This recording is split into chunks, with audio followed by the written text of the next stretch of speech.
एसवाइएल का पानी हरियाणा का हक है और वो पानी का सीधा सीधा फायदा भिवानी जिले को सबसे ज़्यादा हो रहा है। और मैं तो ये कहूँगा कि यहाँ हमारी तरफ से सरकार को इस विषय को गंभीरता से लेना चाहिए। क्या है जी, कई लोगों की बड़ी आदत होती है, मिनट मिनट में कह देते हैं भी ये तो राजनीति कर रहे हैं। अब यह आपको पता है और मेरे को पता है, जब पानी की किल्लत आती है तो कितनी किल्लत आती है। हमारी सरकार को तो गंभीरता से लेना चाहिए और पंजाब की सरकार को, उनके मुख्यमंत्री को होश में रह करके काम करना चाहिए, क्योंकि उसका भी तो भरोसा नहीं वो कब कितने घूंट मार के आ जाए, क्या बात वो कह दे। एक भगवंत मान एक चुटकुला सुनाया करता है, मैं आपको सुना दूंगा। वो एक कौवे की कहानी सुनाया करता था। पंजाब की दुर्दशा ये हो गई है कि पंजाब के मुख्यमंत्री का भी हाल, वो आपने कहानी नहीं सुनी थर्स्टी क्रो? तो पंजाब बड़ा मुख्यमंत्री है पियक्कड़ crow. Once there was a crow, he was very very hungry. ਉੱਥੋਂ ਪੈਂਦੀ ਸੀ ਅੱਗ ਤੇ ਉਹੀ ਸਾਹ ਲਾਲਪਰੀ ਦਾ ਜਗ। ਲਾਲਪਰੀ में दारू was थोड़ा, तब मुख्यमंत्री इकट्ठे करेंगे रोड़ा। रोड़ा इकट्ठे करेंगे, उसकी दारू उत्ते आ गई, तब मुख्यमंत्री पैग मार के हो गया। ये हाल आज पंजाब का है कि एक बेवड़ा आदमी इस प्रदेश को चला रहा है। मैं तो भगवान से यही प्रार्थना करता हूँ कि ये होश में बैठ जाए मीटिंग में। वही नमस्कार। आज हमारे पास एक YouTube वीडियो का अंश है और इसका टाइटल ही काफी कुछ कहता है, एक बेवड़ा आदमी प्रदेश को चला रहा है। इसमें अर्जुन चौटाला हैं जो एसवाईएल नहर के पानी पर और पंजाब के मुख्यमंत्री पर कुछ बहुत तीखी बातें कह रहे हैं। हाँ, तो चलिए देखते हैं कि इसमें क्या खास है। बिल्कुल। ये क्लिप एसवाईएल नहर जैसे बेहद संवेदनशील मुद्दे पर है। हाँ, जो हरियाणा और पंजाब के बीच दशकों पुराना पानी का झगड़ा है ना? सही बात है। और साथ ही इसमें सीधे सीधे राजनीतिक हमले भी हैं, तो देखना होगा कि ये बातें किस संदर्भ में हैं।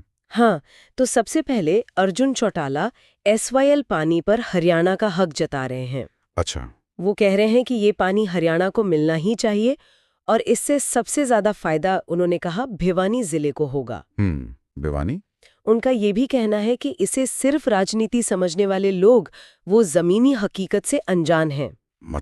खासकर पानी की किल्लत को लेकर उन्होंने कहा भी जब पानी की किल्लत आती है तो कितनी किल्लत आती है। ये दिलचस्प है। देखिए, एसवाईएल जैसे मुद्दे ना क्षेत्रीय राजनीति में हमेशा भावनात्मक तौर पर बहुत मायने रखते हैं। हाँ, बिल्कुल। यहाँ चौटाला इसे सिर्फ एक राजनीतिक बयानबाजी नहीं बता रहे हैं, वो इसे पानी की कमी की असल समस्या से जोड़ रहे हैं। हाँ। और खासकर भिवानी का जिक्र करके, जो शायद उनके अपने राजनीतिक क्षेत्र के लिए महत्वपूर्ण हो। हाँ, हो सकता है। तो इस तरह वो मुद्दे को स्थानीय लोगों की जरूरतों से सीधा कनेक्ट करने की कोशिश कर रहे हैं। हाँ। ये अक्सर नेताओं की एक रणनीति होती है। सही कहा। भावनात्मक अपील के लिए। बिल्कुल। और फिर बात और भी तीखी हो जाती है जब चौटाला सीधे पंजाब के मुख्यमंत्री भगवंत मान पर निशाना साधते हैं। हाँ, वो हिस्सा तो वो ना सिर्फ उन्हें होश में रह के काम करने की सलाह दे रहे हैं, बल्कि बेवड़ा आदमी जैसे शब्दों का इस्तेमाल भी कर रहे हैं। ये तो सीधा व्यक्तिगत हमला हुआ। हाँ, ये भाषा तो क्या कहते हैं, राजनीतिक मर्यादाओं को लांघती हुई लगती है। बिल्कुल। हाँ। और इसके बाद वो प्यासे कौवे, थर्स्टी क्रो वाली कहानी को भी तोड़ मरोड़ कर पेश करते हैं। हाँ, वो कहानी भी। उसमें क्या था? उसमें लाल परी और बैग मारने का जिक्र है। अच्छा। यहाँ लाल परी, जो अक्सर देशी शराब के लिए इस्तेमाल होता है, और बैग पाइपर का जिक्र करके वो सीधे तौर पर मुख्यमंत्री की कथित पीने की आदतों पर कटाक्ष कर रहे हैं। ओह, तो कहानी के जरिए तंज कसा जा रहा है। हाँ, बिल्कुल व्यंग्य है ये। लेकिन क्या इस तरह की निजी टिप्पणियों से असल मुद्दे पर कोई फर्क पड़ता है? क्या ये सिर्फ ध्यान भटकाने की कोशिश है? देखिए, ये एक अहम सवाल है। इस तरह की तीखी व्यक्तिगत आलोचना अक्सर दो धारी तलवार होती है। एक तरफ ये अपने समर्थकों को शायद लामबंद कर सकती है और विरोधी की छवि खराब करने का प्रयास हो सकती है।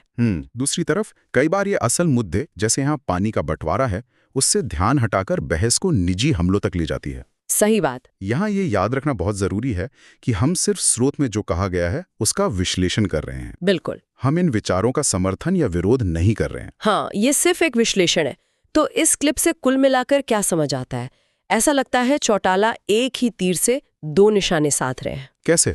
एक तो एसवाईएल पर हरियाणा का पक्ष मजबूत करना और साथ ही पंजाब के नेतृत्व पर सवाल उठाना। बिल्कुल सही कहा। अगर हम इसे संक्षेप में देखें तो इस स्रोत में अर्जुन चौटाला ने एसवाई पानी पर हरियाणा के दावे को दोहराया है। हाँ। इसे स्थानीय जरूरत, भिवानी की जरूरत से जोड़ा और साथ ही पंजाब के मुख्यमंत्री पर तीखे व्यक्तिगत हमले किए, जिसमें आपत्तिजनक भाषा और वो कहानी का इस्तेमाल भी शामिल था। जी। तो ये दिखाता है कि कैसे पानी जैसे जरूरी संसाधन पर जो विवाद चल रहे हैं, उनको राजनीतिक मंच पर व्यक्तिगत लड़ाई का रूप भी दिया जा सकता है। हाँ, ये वाकई सोचने वाली बात है कि जब क्षेत्रीय या राष्ट्रीय मुद्दों पर बहस इस स्तर पर पहुंच जाती है जहां व्यक्तिगत आक्षेप और कटाक्ष ज्यादा हावी हो जाते हैं, तो क्या हम असल मुद्दों के समाधान के करीब जाते हैं या शायद उससे और दूर हो जाते हैं?